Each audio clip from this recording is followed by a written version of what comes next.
أهلا بكم جميعا على قناة أخبار الساعة.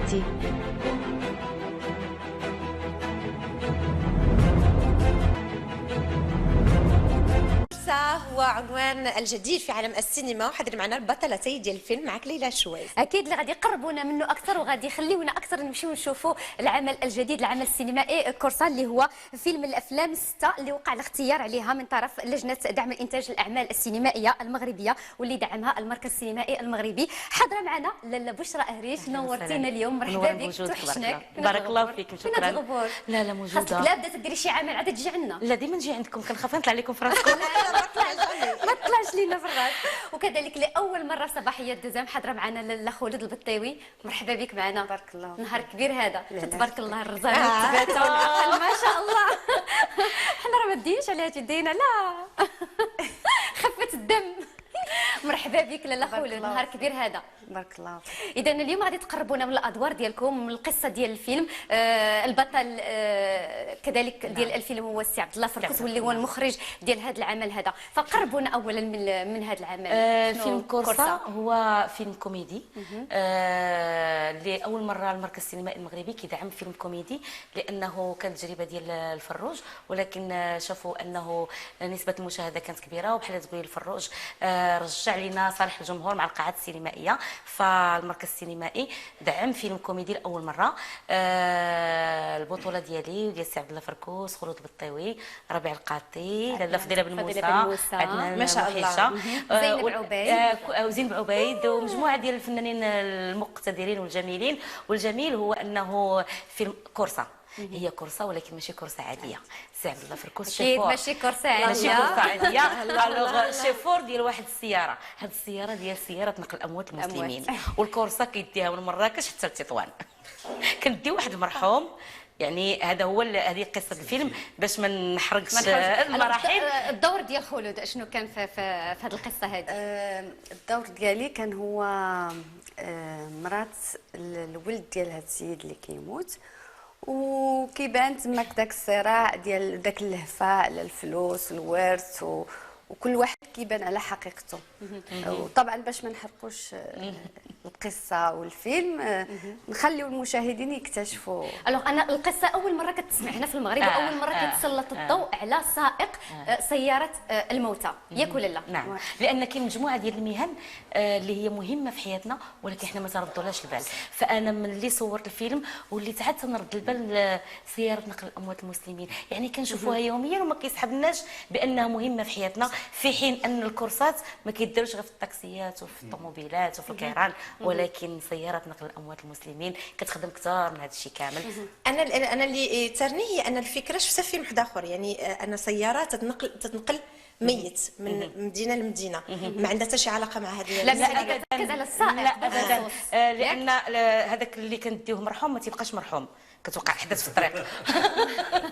والجميل هو انه كانت اهداف اخرى من هذه القصه، هو ان نبينوا هذا الجمال ديال المغرب والطبيعه واختلاف المناطق، لان صورنا في مراكش، في دمنات، في الشاون، في تطوان، يعني هذا الكونتراست ما بين مراكش وما بين تطوان، كتشوف الجنوب وكتشوف الشمال، وحتى شو وقتي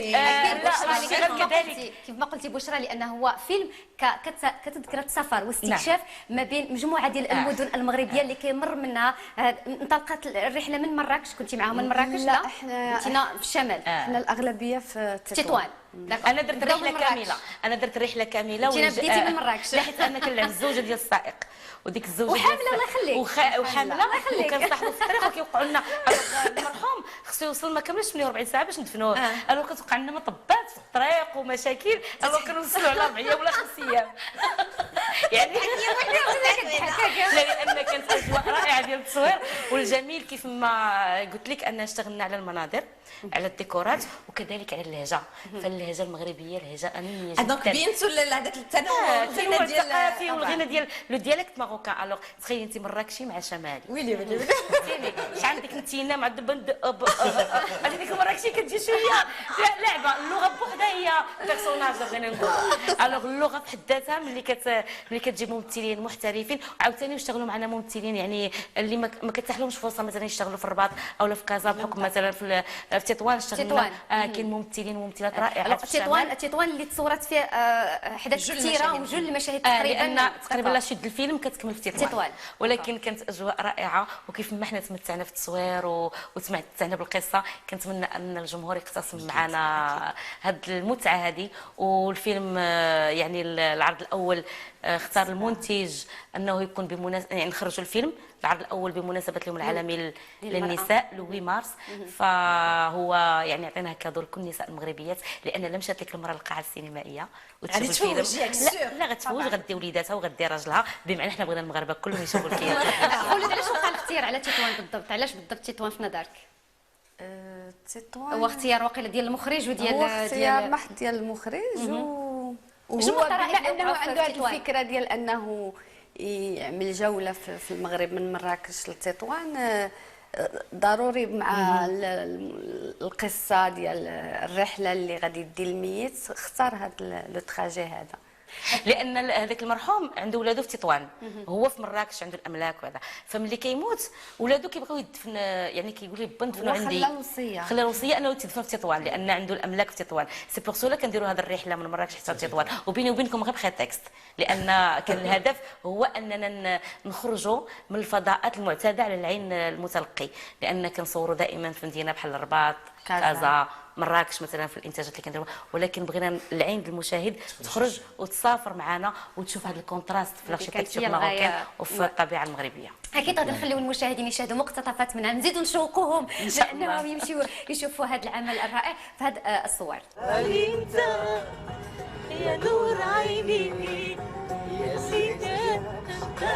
اخبارك لاله بالله هاد السيد اللي توفى راه هو الوالد ديالي. يا هاد الورث ما غادي نشدوه حتى نحماقو. الله اكبر خوتنا الدين، يلا نمشيو نصلي. وديجاوب لي واحد المقرج ديال المسخوط. قريبا بالقاعات السينمائية أزيد من ساعتين من الضحك. فيلم باين عطانا هكا صوره عليه ما شاء الله تبارك الله عليكم. كيفاش كانت هكا اجواء ديال التصوير؟ كانوا طرائف وقعوا يعني اجواء التصوير كلها دازت مزيانه؟ شحال خدا لكم الوقت تقريبا؟ تقريبا واحد 6 الاسابيع ديال التصوير. غير بغيت نقول للمشاهدين انه هذا الفيلم ديو معكم وليداتكم وديو معكم والديكم، هو فيلم لكل العائله. ممتاز. انا بغيت نعرف شكون اللي دار دور الميت. الميت سي عمر العزوزي. سي عمر العزوزي ممثل مقتدر، يعني عنده واحد لا فيزيونومي، رجل في السبعينات من العمر، شعره ابيض وداك الشيء. فكان الكاستي هو يعني ميت ولكن من بعد عنده حضور يعني عنده حضور. عرفتي كيفاش يتعامل مع الكفن ديال الجلاق انك انت ميت وتدري لان اصعب حاجه بقالين وانا ميت. بقالين عاد الايمان شفتيني وانا ميت، بقالين وانا ميت. لا هو اصعب لعب في الانتربريتاسيون هو تلعب لو سيلونس. الوغ تلعب لو سيلونس وتلعب فيجي اصعب ما كاين في اللعب. يعني باش تكون طوال واحد الرحله انت شد ميم ريسبيراسيون ميم ميميك ميم جيستويال سي با ايفيدون. فتبارك الله على السي عمر العزوزي لانه قام وتحيه ليه لانه قام بدور زعما زوين بزاف، ولكن في الاخر تخلع كيسحب لي راسو ميت بصح والله العظيم. ولف الوغ دغيا ما داك حيت في القصه ما كيبقى يعني كيكون غير كوما وتيفيق وهذا. الوغ فاش حيد داك الكفن داكشي الي بال تنقول عمي عزوزي انت راه حيد ترزق، تيقول لي لا بنيتي راني باغي باقي يعني لدرجه ان بعض المرات ان الممثل تيقدر يتماهى مع الشخصيه. اللي خلينو عندك ما ياكلش عندك ينسى. خلود ماشي اول مره كيجمعك العمل مع سي فركوس لا؟ لا التجربه ديالي كانت متنوعه مع سي فركوس، وهذا اللي شجعني اصلا باش نخدم معاه في هذا العمل هذا. كانت عندنا تجارب سابقه وخصوصا في دازو في دي سيسكوم، وكانت تجربه زوينه. اول عمل سينمائي معاه. اول عمل سينمائي. والحقيقه فركوس رجل طيب ومجتهد، وملي كتخدم معاه كتخدم في الاجواء ديال البهجه والضحك. دونك كتعرفي بان غادي دونك كتكوني عارفه بان التوناج غيدوز زوين في اجواء زوينه، بعكس لاله بشرى اللي دائما كتمثل مع سي فركوس ياك ولا لا؟ الحاج دائما كنشتغلوا نص. علاش بالنسبه لك كتشتغلي معاه؟ سعيتي لي الحاج لاله بشرى. الحاج عبد الله وكنحشم منه، وفي حياتي العاديه من غير البلاطو يعني واحد التعامل اخر. يعني سبحان الله تبانوا في الصوره لا كتجيني كما تنقولوا بالدارجه كتجيني حجرته ثقيله يعني واخا المرح والضحك لان خبره وتجربه وعلاش كنشتغلوا بزاف. والله انا ما تنبغي نخدم معاه ولا هو تيبغي يخدم معايا، ولكن الناس راه اشتغلنا واحد 5 ولا المرات ولا 6 المرات، ولكن كنموا الاعمال التلفزيونيه اللي كنديروها كتعاود لا كتغدي فيزا ولقات اقبال عند لقات نجاح والاقبال وكتعاود بزاف وفي كل مره تعاودات كتكون عندها الاودينس الناس كيسحب لهم كنشتغلوا ديما. فتقريبا هذه 4 سنين ما اشتغلناش حتى الفيلم ديال الفروج ولا تعاود يعني الاشتغال معاه يعني سي الجمهور اللي كيطلب اننا نكونوا انصامبل. زياده على داكشي هما كوبل فني ناجح. صحيح. لا ولكن خصك تشوفي الاشتغال معاه مرح كيبغي خدمته وكتعلم منه بزاف د الحوايج لانه كيخلص في العمل ديالو. اكيد كنتمنوا لكم التوفيق ان شاء الله. مازال غنشوفوكم في اعمال اخرى ان شاء الله. خولات فين غنشوفوك من بعد؟ يعني كاين شي هكا اعمال اخرى كتوجدي ليها لانكم ساليتوا التورناج ديال هذا الفيلم هذا كورسا طبعا. شنو الاعمال الجايه ديالك ان شاء الله؟ الاعمال الجايه عندي فيلم اللي كيتعرض اللي داز لافون بروميير ديالو نهار الخميس وان شاء الله يخرج قريبا في القاعه السينمائيه. الفيلم اللي سميتو لعبه الحظ وبيلو فاس من اخراج حميد زيان وفيه مجموعه من الممثلين المغاربه اللي عندهم حضور جميل منهم توريا العلوي محمد خويي رجاء خرماز بزاف. الفيلم الثاني اللي غادي يخرج ومن بعد هذا الشيء ان شاء الله قريب يوجد الفيلم ديال سلمى بركاش اللي هو انديغو وان شاء الله كنوعدوا الجمهور غادي تكون شي حاجه متميزه ومتنوعه ان شاء الله. احنا ما كرهناكم تجيو تقربونا من اكثر من هاد الاعمال السينمائيه اللي غادي تكون ان شاء الله بالقاعات المغربيه هكا باش المشاهدين يبغيو يمشيوها وتكون عندهم واحد النظره خفيفه وزوينه على الفيلم. اذا كنشكركم بزاف على الحضور ديالكم. لاله خلود مرحبا بك مره اخرى. صباحيه التزام نورتينا اليوم. لاله بشرى كذلك. شكرا وتحيه للحاج. تحيه لي منها. بغينا يجي الحاج انا ما شفتوش ماستر شيف ولكن الحضور ديالهم كاين موجود تبارك الله من خلال الاعمال ديالو. أهلا بكم جميعا على قناة أخبار الساعة.